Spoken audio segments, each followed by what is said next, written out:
नमस्कार दोस्तों, पैसा और बाज़ार चैनल में आप लोगों का स्वागत है।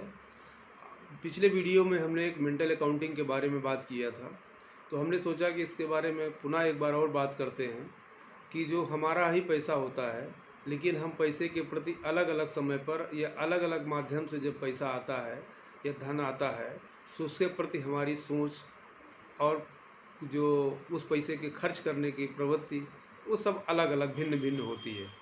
एक अभी बड़ा ही हाल में अब आईटीआर का समय आ रहा है, लोग आईटीआर फाइल करेंगे। 31 जुलाई 2023 आईटीआर फाइलिंग की लास्ट डेट है। तो बहुत सारे लोगों का जो आईटीआर पैसा इनकम टैक्स विभाग के पास ज़्यादा चला जाता है, जब वो कैलकुलेशन होगा और वो रिफंड आएगा तो उस पैसे के प्रति उनकी सोच बदल जाएगी। जब वो पैसा उनके अकाउंट से कट के इनकम टैक्स विभाग को गया तो उस समय उनके विचार दूसरे थे, और जब ये मिलेगा पैसा उनको तो उनके विचार दूसरे होंगे। उनको लगता है ज़्यादातर लोगों को कि ये पड़ा हुआ पैसा था, ये हमारा खोया है या डूबा हुआ पैसा हमको मिल गया है, और उस पैसे को खर्च करेंगे। बिना ज़रूरत की जगह में भी खर्च कर सकते। खर्च करना चाहिए, आपकी पैसा आपका है, आपकी ज़रूरत का है, लेकिन इसलिए ही खर्च कर देना है कि वो हमको मिल गया है, हमारा खोया हुआ पैसा था, पड़ा हुआ था, डूबा हुआ पैसा था, ऐसा विचार करके आप खर्च कर लेते हैं। ज़्यादातर जब इस तरीके के खर्च करते हैं तो आप देखिए कि खर्चा के बदले खर्चा ही खरीद के ले आते हैं।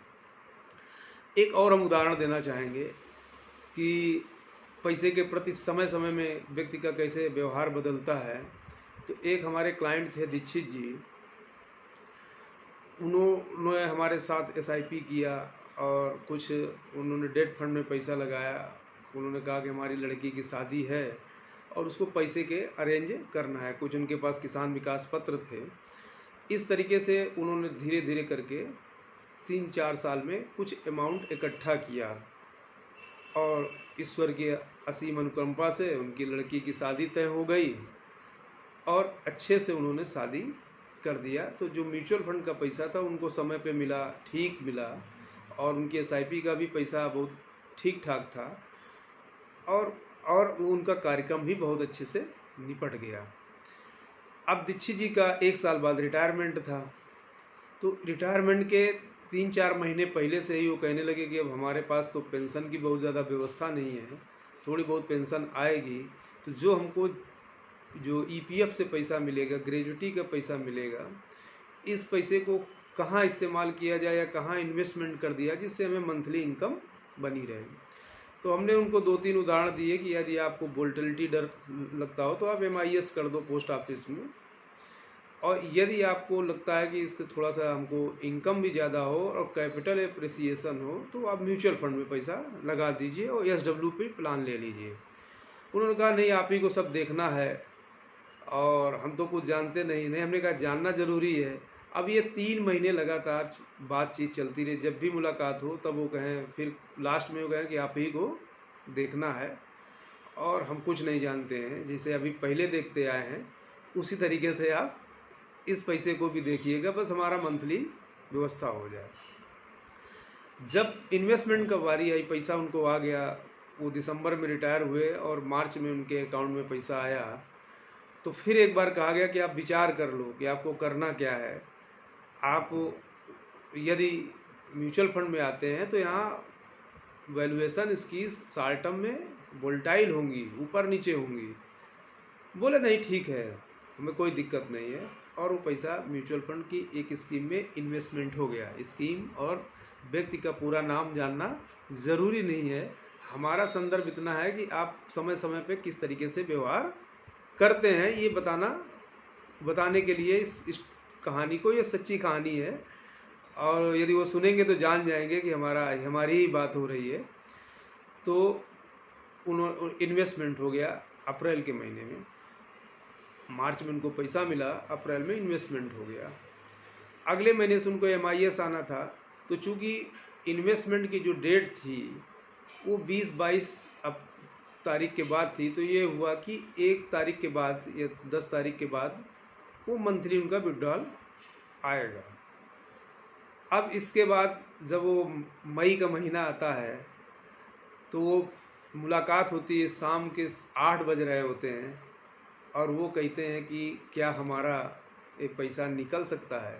हमने कहा हाँ बिल्कुल निकल सकता है, 1% एग्जिट लोड लगेगा। हमने कहा ऐसा क्यों करना चाहते हैं, तो उन्होंने कहा कि नहीं हम इसके बारे में कुछ जानते नहीं हैं और हमें कुछ पता नहीं है, बैंक और पोस्ट ऑफिस का होता है तो हमको पता रहता है। हमने कहा हाँ ये बात तो है। अब इस प्रश्न का हम उत्तर देते तो उसी के अगले सेकंड में उन्होंने उत्तर दिया, एक और प्रश्न कहा, एक बात उन्होंने और कही कि हमारे चाचा जी कह रहे थे कि हम किसी एक कंपनी में पैसा लगाए थे, वो पैसा हमारा डूब गया। अब 2 प्रश्नों का हम कोई उत्तर देते, उन्होंने तीसरी बात कही उसी सेकंड कि हम सोच रहे हैं कि हम इस पैसे को विड्रॉल करके एक ज़मीन ले लें। हमने कहा ठीक है।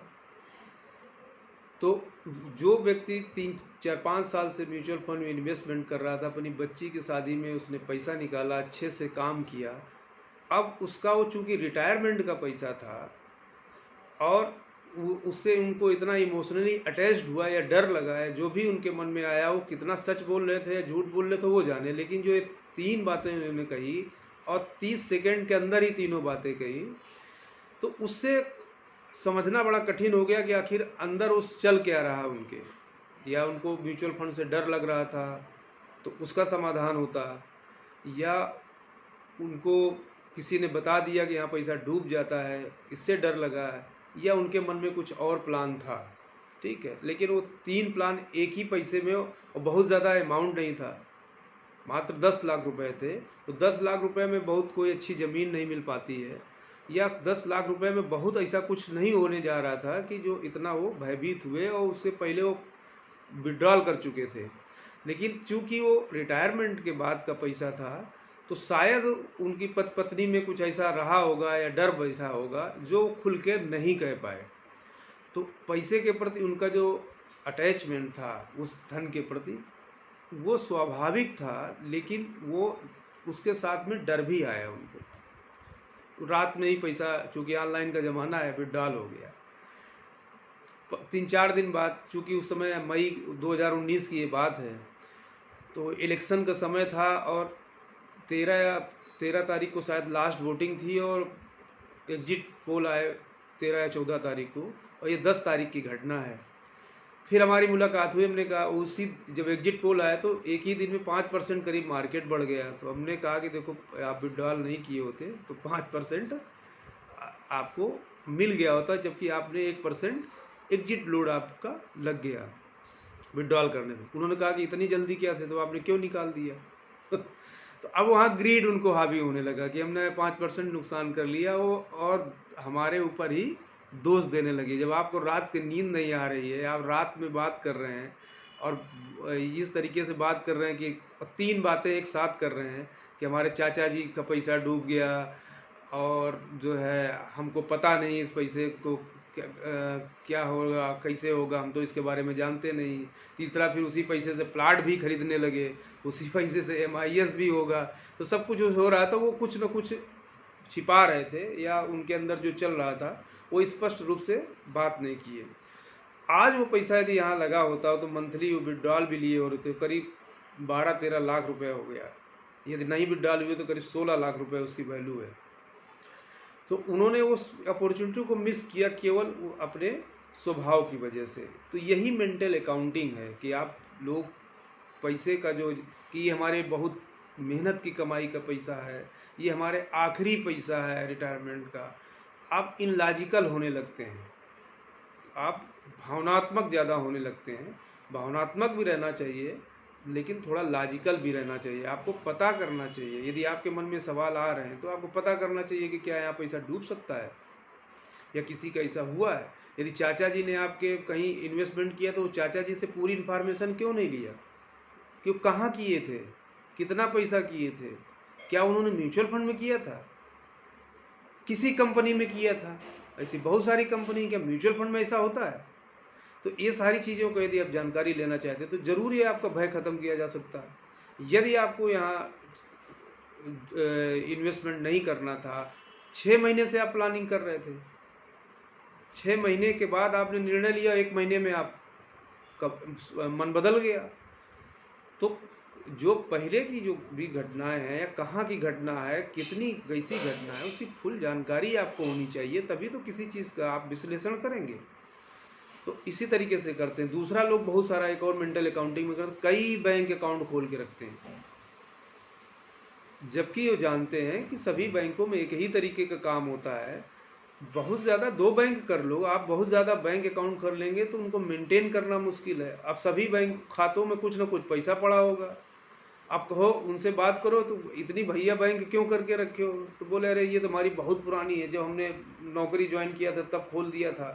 ठीक है, और ये बैंक हमारी, मान लीजिए किसी सरकारी कर्मचारी की तो हो सकता है उनको एरियर आए या कुछ इस तरीके, इसलिए खोल के रखते हैं। बहुत सारे लोग तो प्राइवेट नौकरी भी कर रहे हैं और कई बैंक खोल के रखे हुए हैं, और उनमें किसी में 10,000, किसी में 5,000, किसी में 20,000 पड़ा हुआ है, कोई इस्तेमाल नहीं हो रहा। तो पैसा आपका है, आप उसको सही ढंग से इस्तेमाल करें। इतनी बैंक जितनी मेंटेन ना कर सकते हैं उतनी ना खोलें। अब उतनी बैंक खोलेंगे उतने का एटीएम ले लेंगे, अब उस एटीएम का चार्जेस देंगे। दूसरा एक और भी बड़ा मस्त है मेंटल अकाउंटिंग में कि आप ध्यान देंगे कि क्रेडिट कार्ड का बहुत इस्तेमाल लोग करते हैं, लोन लेकर के खर्चा करना।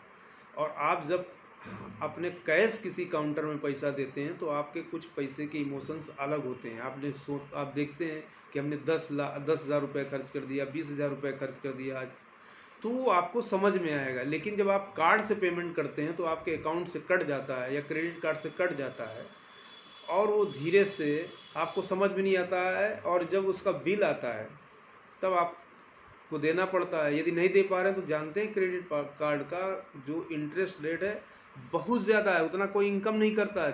36% तक का इंटरेस्ट रेट है, क्रेडिट कार्ड सबसे महंगा है।